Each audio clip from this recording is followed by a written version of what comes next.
In this song, it's the song of salvation through the Exodus story. In the Exodus, God provided a provision for his people in order for them to escape the bonds of slavery, the chains in which they found themselves in. Jesus interacts with this several times throughout the Gospels of Matthew and Mark. In fact, the terminology that he uses, it would have been very easy for them to understand that he is referring to the Exodus story. It's said like this: as Moses was sent to free the slaves, they say this in the Gospels, Jesus is the new Moses.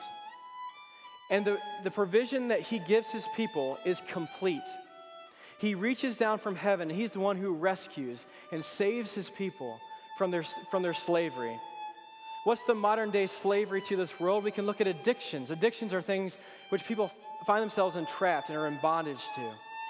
And Jesus is the God of the Exodus, who makes his way and provides a means for his people to escape, to be free, and his freedom is complete.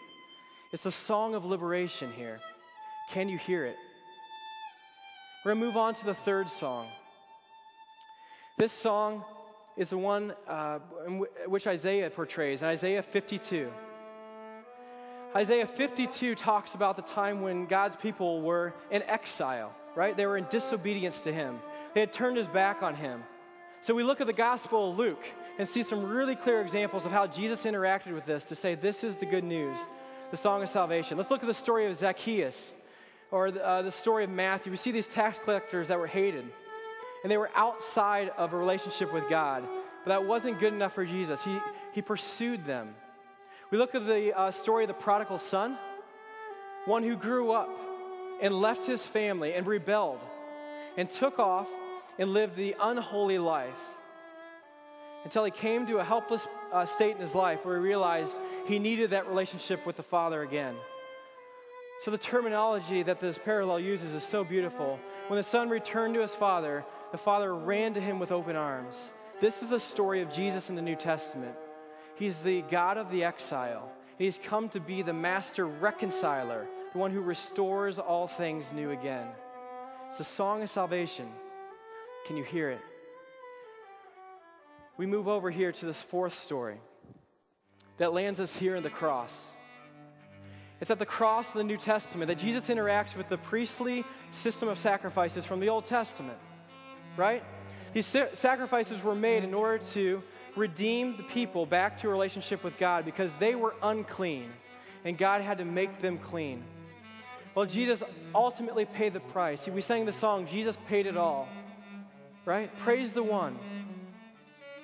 Jesus came, outstretched arm, died on the cross, and that was the ultimate, it was the final sacrifice. At that time, he said, no longer are these Old Testament system of sacrifices needed.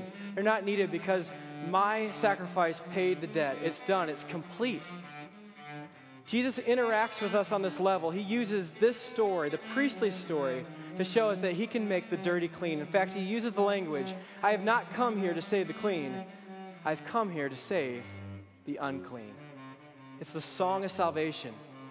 Can you hear it? It's these four songs. When put together, they compose a more complete, a more profound song of salvation. And the reason I bring it up this morning, and it's four separate parts, is simple. I believe for the time, my misconception growing up was that the gospel was simply focused on heaven and heaven alone, and that Christ died and paid the penalty for our sins so that we might go to heaven one day. And the gospel in that simplicity leaves out much. It leaves out too much. Because we know that the gospel, the focus of the gospel is not heaven, it's the outcome. I want to share with you just a silly illustration here that will kind of paint the picture for you. Every summer I take the students to Cedar Point. It's a fun trip we do together as a student ministries. And we go there, we enjoy a really fun day at the amusement park, and I pass them out their tickets when they show up, and they run into the park, and they have just a blast riding the rides. Well, I don't know if you've ever been to a theme park or a sporting event. Have you ever received a ticket of admission, and you flipped it over on the back, and it had some sort of coupon on it? I know recently I was at a Cubs game, and I flipped it over, and the back of it said, after the game's over, come to Dunkin' Donuts and get a free iced coffee with a donut. I thought that was great. And so I sat there, in the middle of third inning thinking, man, this reward afterward is quite appealing. I love iced coffee and donuts. So I was really excited about this reward. So here's the story. What if a student were to show up at Cedar Point this summer, and I were to give him a free ticket and say, this ticket's yours. It's a free ticket of admission.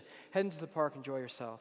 And they got that ticket, and as soon as they crossed into the gate, they sat down on the bench and thought the only thing that ticket was good for was the free coffee afterwards.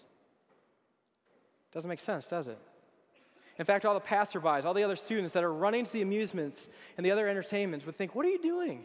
This ticket gives you admission to the park now. It's for here, and it's for now. And yes, you can use that later. The gospel is in the same sense. The focus of the gospel is not heaven, it's the outcome. How do we know this? We know this when we put these 4 songs together into one beautiful song of salvation. Let's listen to this song. Jesus taught us to pray like this. He said, your will be done, your kingdom come on earth as it is in heaven. The gospel's main focus is for our time here, while we're here on earth. That's the difference between the good news and the gospel of my misconception growing up to how I understand it today. In fact, it says this in Luke. Jesus sat down in a synagogue in Luke 4, and he actually quoted Isaiah. And this is why he said he came. This is the gospel. This is the good news. He said this, the Spirit of the Lord is on me, because he has anointed me to proclaim good news to the poor. He has sent me to proclaim freedom of the prisoners, right?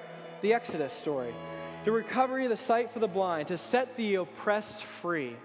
He came for the marginalized ones, the ones on the outside of relationship with God. That's the complete song of salvation, when all 4 parts are played together in perfect harmony. Have you ever heard the song of salvation? I'm sure you have. Like, for me, I don't have to look very far. My wife, Nikki, I just look at her life, and I'm completely inspired. She's my hero. And I look at her, and I see the testimony of God's work in her. She and I both deal with a significant amount of insecurities. And before she met Jesus Christ, her life was filled with insignificance. But you know who met her? It was the Jesus of the creation story. He created life into her and breathed purpose into a meaningless life. And now I see her going to work every day, working with abused and neglected children, with a heart of compassion and a burden to see God's kingdom come here on earth as it is in heaven. It's the song of salvation. I don't have to look too far to tell you the story of the prodigal son. One of my best friends, his name was Mark growing up. He was a preacher's kid, went to church 4 times a week. He's a great friend of mine. And when he turned 18, he just rebelled and took off from all things holy. He left his family, he left everything that was near and dear to him, and took off into this rebellious life. Sex, drugs, rock and roll, it was all there. He just left everything behind. He closed off relationship with those who were close to him, and it was so hurtful. The temptation when we see friends like that is to say, wow, they're the marginalized ones. They're the ones that are on the outside of God's purpose. But that's not what we read about the God of the exile, right? He's the master reconciler, the restorer. And over the years, we've been able to see that restoration begin to take place in his life. It's the song of salvation. The song of salvation is so beautiful when played in whole, not in part. It's when all 4 stories interact with each other, because the focus of the gospel, the focus of the good news, is not